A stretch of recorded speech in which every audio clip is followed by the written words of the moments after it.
Chase Thomas podcast. My nephew needs me to record. See, I already hate it. I hate it. All right, hello, and welcome back to another episode of the Atlanta Sports Guys, where I'm still one of the 3 Atlanta Sports Guys on this very program. Chase Thomas, coming to you live from Knoxville, Tennessee, Everything School HQ, America's college sports city. Up there in Washington, D.C., Padea Python legend Max Marcovitch is back this week. Max, good evening, sir. How are you? Back this week. Was there last week too? I'm still here. Yeah, you're here. You're back this week. Like you're more of a Right. you're more of a rare 2 for 2 than Garrett is. So to get you back to back, we have to make note that we made it into Max Markovitch's Google Calendar in back-to-back weeks. It's a big time. Also here after a little bit away, 99 the games, do it all. Man, 247 Sports, Garrett Chapman. Garrett, good evening, sir. How are you? Fantastic, man. Busy's all get up, but you know what? Life is good, man. I met Ernie Johnson last week, and he what he always calls it is the get to job, Mm-hmm. and it is that's honestly the best way to describe it. It's not a got to, it's a get to. So How's Ernie? life is good. Do you Life like is him? Good. I love Ernie. Ernie is the kindest soul that I've ever met. Like, he is such a good dude. It's good to hear. Such a Good to dude. hear.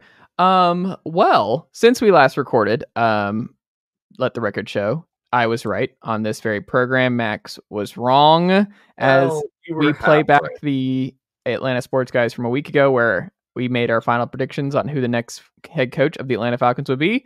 And I said Raheem Morris, and Max Markovitch said Bill Belichick on this very program. And lo and behold, only one of us came out on top, and that was myself. What? You put 2 names out. No, but you made me pick, and I was like, all right, then I'm going to go Raheem. You did make me pick. I think you're right. You're right. Congratulations. And I had him or Aaron Glenn, but it ended up being Raheem Morris. And look, I mean, that's what we're doing here on this show. So we're going to talk all things Raheem Morris here. Max Markovitch, your immediate reaction to Raheem Morris when it happened versus where you are with it now that you've seen the staff kind of trickle out here and had some more time to reflect on not ultimately going the Bill Belichick route. Terry Fontenot and Raheem Morris now reporting directly to Arthur Blank, not Rich McKay, and Rich McKay now going over to the Atlanta United, because it was just such a weird situation at the top here. But by and large, what's changed for you, and what was your immediate reaction? Well, I think if you asked any of the 3 of us at the beginning of the coaching cycle and said Falcons are going to hire Raheem Morris, what do you think? I don't know that any of us would have jumped out of our chairs in excitement. But as the process went on and it became clear that they were interested in him as a Belichick alternative in that realm, I thought about it more, did more research, looked into him more. I'm in. I'm not like this is definitely going to succeed, but I'm in based on a lot of factors that I think you never know if a coach is going to work, right? But I think for a guy who has coached basically every position on the football field, has succeeded with those rooms, is beloved, was endorsed by Mike Tomlin, Kyle Shanahan, and Sean McVay, who are 3 of the 5 best coaches in the NFL, who knows Atlanta, knows ownership, has been here. He's probably going to be more of a CEO type, but I think did a really good job with that Rams defense last year, which was, bereft of talent, I would say. Developed 2 really strong rookie defensive ends on that team. I'm in. I think he's very likable. I think that he's someone the fans will get behind. I think rather quickly. I think after I did a lot of listening to old podcasts he was on and various stuff like that. I mean, he's impossible not to root for. Like, he's a guy, if you sort of the antithesis of Arthur Smith, in the sense of the guy's personality is going to make everyone want him to succeed. And I think also based off that experience, he's got a great hiring network.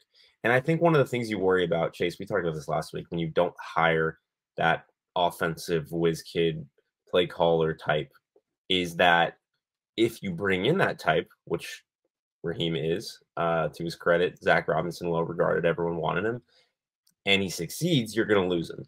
Every offensive coordinator has turned over since 2022, every single one in the entire NFL. That is the number one concern. But for a guy who has coached with every great coach for decades now, I believe in his hiring network. Like you're pulling from the Shanahan, McVay, Tomlin realm, and I think that that's encouraging. So who knows? Who knows if it'll work out? I don't think you would have been able to say with certainty on any of these guys, but I'm in. Garrett, do you share Max's optimism about it? Yeah. No, I think I mean, you guys know me. I'm an eternal optimist, for better or for worse. But, like just optimism because we haven't talked about the Hawks yet. Don't even get me started on the Hawks. I've lost my I might have a little bit more candor on that one. But this is a great hire. I think I like it for a lot of reasons. It's not, I think what I tweeted at the time is like, it's not a sexy hire, but it has a chance to be a really, really good hire. Because if they go out and nail the offensive coordinator and go get a quarterback, then they're going to be fine. Because at the end of the day, it's like you can be the greatest coach in the NFL, a la Bill Belichick.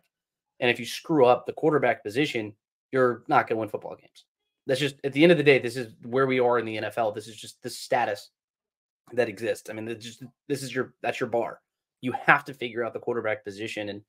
And look, the Falcons have a pretty good football team outside of the quarterback. And I think if whoever that guy is, whether it's Kirk Cousins or Justin Fields or Caleb Williams or Drake May, Jaden Daniels, I don't care who it is, just get it right. And if you get that right, Zac Robinson comes in and he's the guy that a lot of people expect him to be. This is going to be a great hire because he's a CEO type, like Max said. Players love him. I'm fortunate enough to know one of his former players, and I was going back and forth with him and talking about like what kind of dude we're getting in Atlanta. Of course, we already know him from his time in Atlanta, and the players who were here adored him. I mean, as soon as he got the job, Mohamed Sanu was on with 11 Alive talking about how he's just such a great coach and he's doing X, Y, and Z, and like the players love him. And like Jalen Ramsey went on the record and started talking about how he's the best coach in the NFL. And the guy who I talked to specifically said X's and O's wise and just being around him, he's the best coach he's ever had.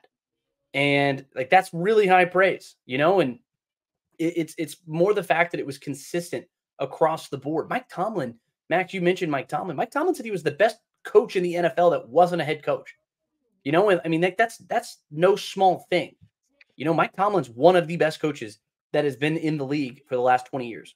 And like you have that guy making those comments about you. So at the end of the day, it's like none of it matters if you don't figure out the quarterback. Like if they don't get a good quarterback who can run this offense and lead us to some level of success, nothing else matters. And I think at the end of the day, I like Raheem Morris. He's going to be easy to cheer for. I think he's going to work great with the media, which selfishly makes me feel good. And then the players are going to love him, and they're going to rally around him. And I'm excited about the prospect. We'll see what it actually ends up doing. But I smell something big coming at the quarterback position. I just have a feeling because Terry Fontenot knows that it needs to work out with this guy. Because the writing's on the wall just based off of Arthur Blank's previous stints, I guess, general managers.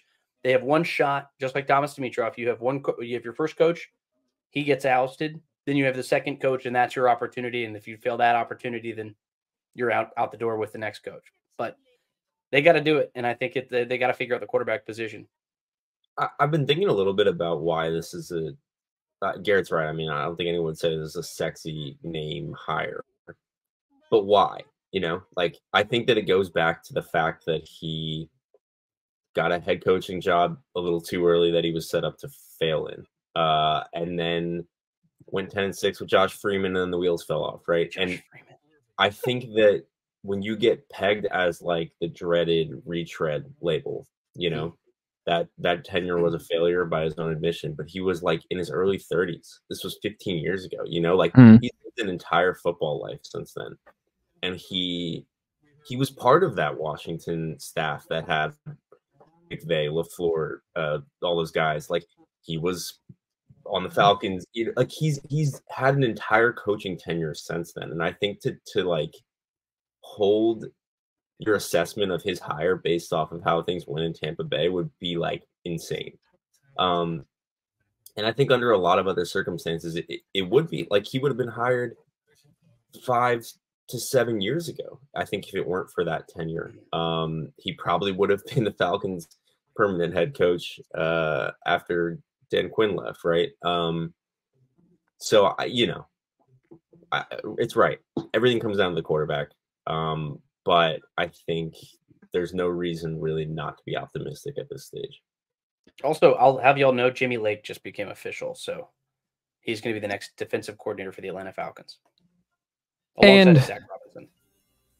That's the thing. So we talked coming in where part of the reason I was growing warmer to the possibility of Bobby Slowick, not just because of the offensive success from the Shanahan tree, which is just very ripe and just a lot of success streaming from that tree. The Andy Reid tree, there are certain spots where you're like, I'm just more comfortable going more of a look, take a flyer to Mike McDaniel type of Bobby. I understand he's very young, this and the other. Sean McVay was extremely young when he got the Los Angeles Rams job.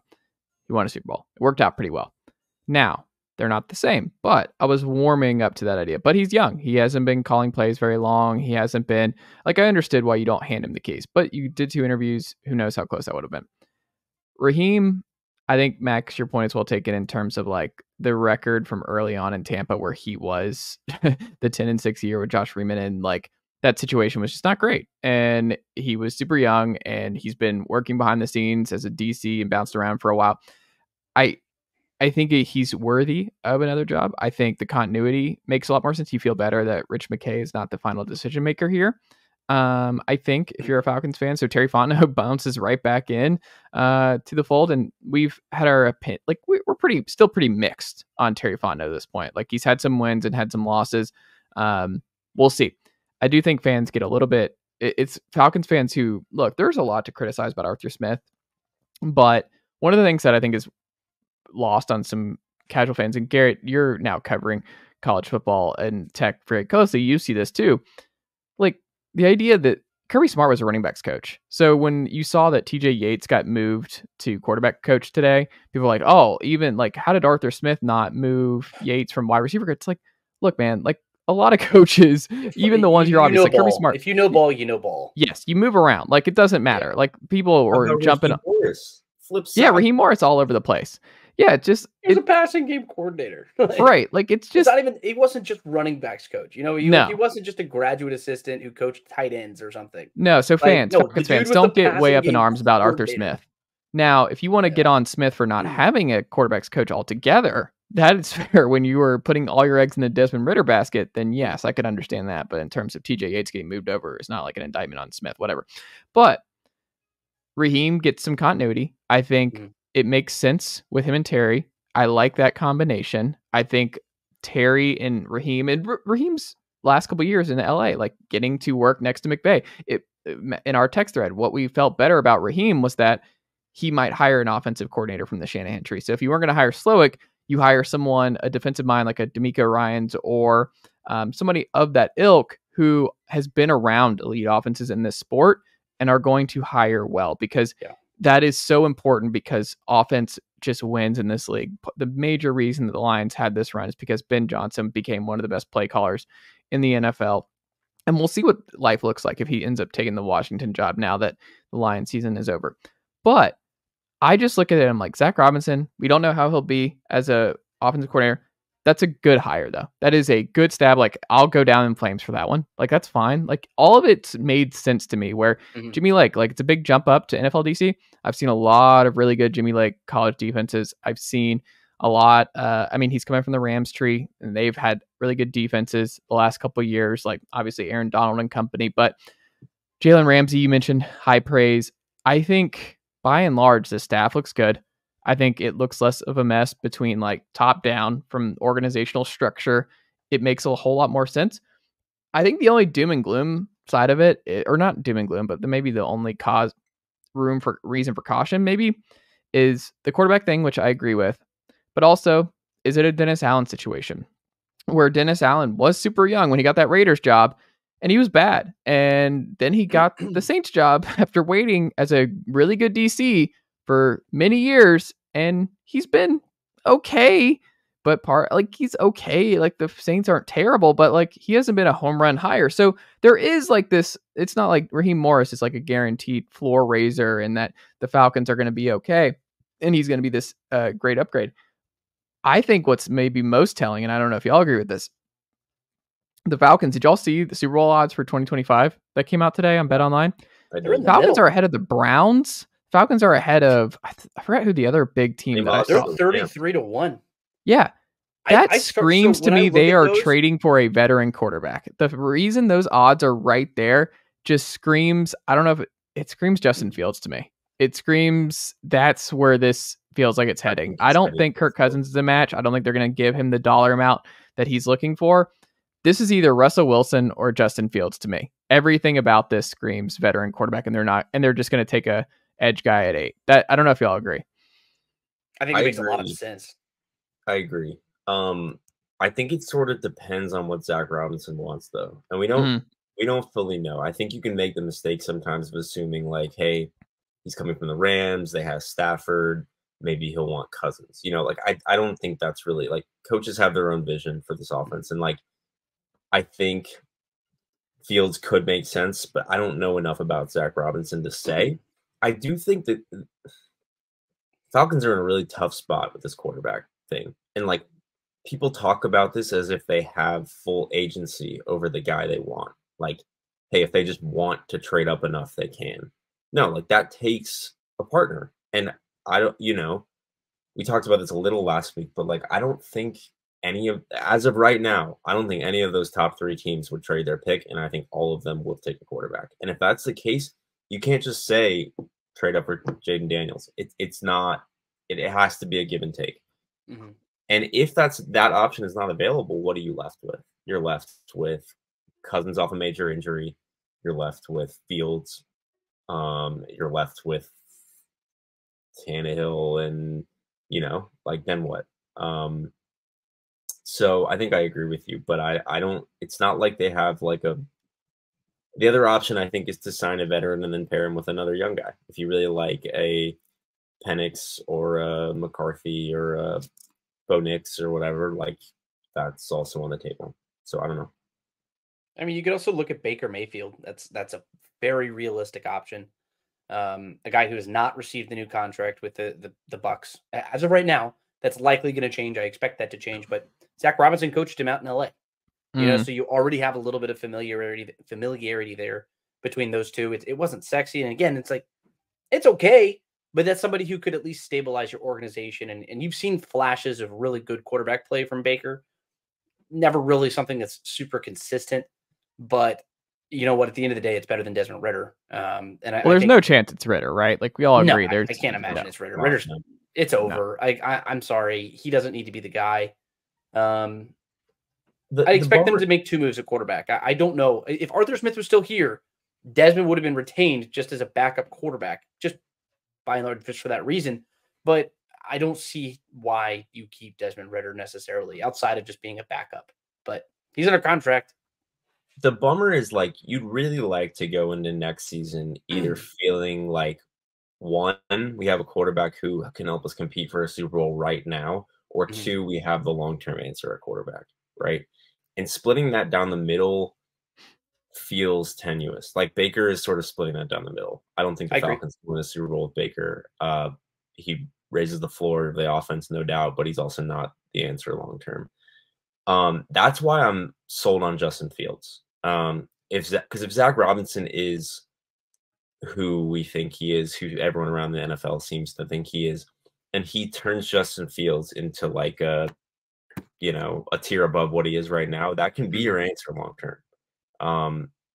It's not the same thing, but it's I think somewhat akin to a Jared Goff type reclamation project. And it's where the like Goff wasn't a fringe starter when he was traded to Detroit. He was always a starting caliber quarterback. The question is like how good can that be? And Detroit's going to extend Goff. Otherwise, like is Cousins splitting the difference there, or is he can you win a Super Bowl with Cousins? It gets really iffy. The Achilles injury, I just don't trust it. For the amount of money that he's going to command, he's off the table for me. But it's like a draft day trade of Justin Fields to Atlanta would reinvigorate this city. It really would. Not It would to bring some mention- excitement and some intrigue. Especially if it only costs a second. Like if the seems like rumors they're are true gonna- I'm that not it will paying be it first. I'm Yeah. not paying it first. That's awesome. That's Ridley's going to re-sign with Jacksonville, and that's going to be an extra second. You know? yeah.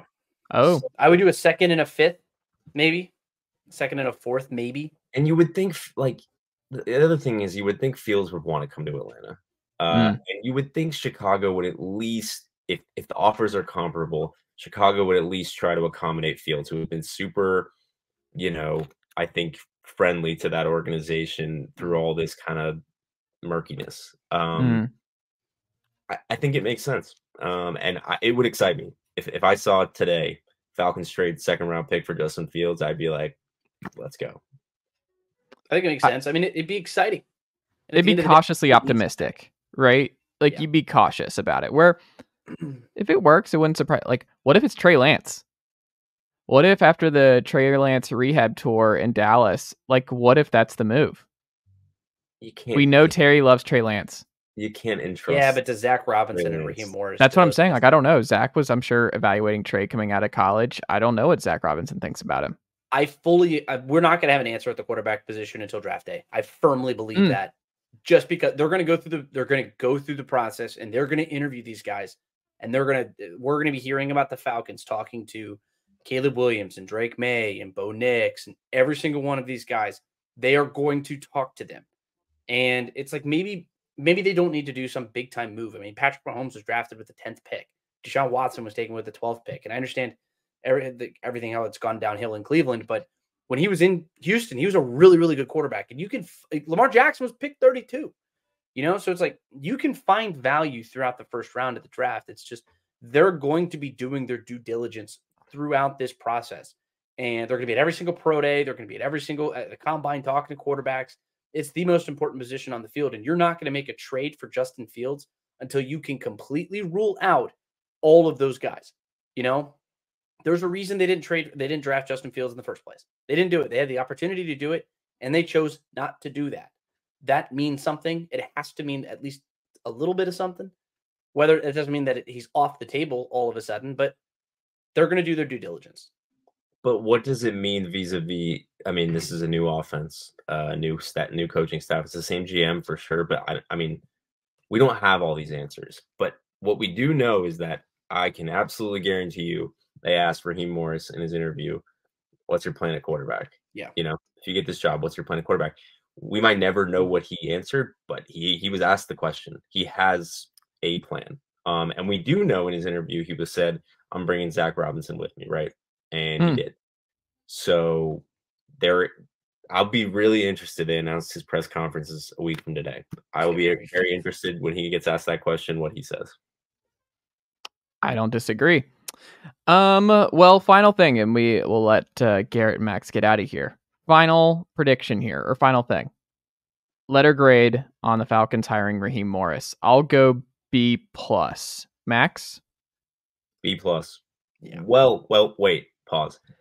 B+ marked up to an A- when they announced Zac Robinson. Okay. I'll go B+ to A solid if they trade up for a quarterback in the top 3, or just trade for Justin Fields. I'll go A, because then I can see the vision. Like that'll make it enough for me. Garrett, what about you? See, you're both saying it without saying it's an incomplete grade until they figure out what they do at quarterback. You cannot judge this whole process until you figure out what the quarterback position is going to be going forward. I love the Zac Robinson hire. I think it's a slam dunk. I have a coworker who used to go. He worked with him when he was back at Pro Football Focus, and the dude is really, really sharp. He knows his stuff, and I think as an evaluator of talent, we'll see what ends up happening, because of course he wasn't the decision maker, but when he was, working with the guys like Matthew Stafford and Baker Mayfield, and he did a really good job. The dude does a really good job, and I think at the end of the day, it's like that was a big time hire. I got to learn a little bit more about Jimmy Lake. I know a little bit about him, the new defensive coordinator. But ultimately, at the end of the day, it's a B+ for me, just because I like Raheem Morris. I think he can be really good here in Atlanta. At least it brings some consistency and at least a little bit of winning. We'll see if he can bring a Super Bowl, but I won't believe in this team as a whole until we get a quarterback and figure out that position. There you go. Garrett Chapman, Max Marcovitch, always a pleasure, and I'll talk to y'all next week. Nicely done, nephew. The Chase Thomas Podcast. Hell yeah.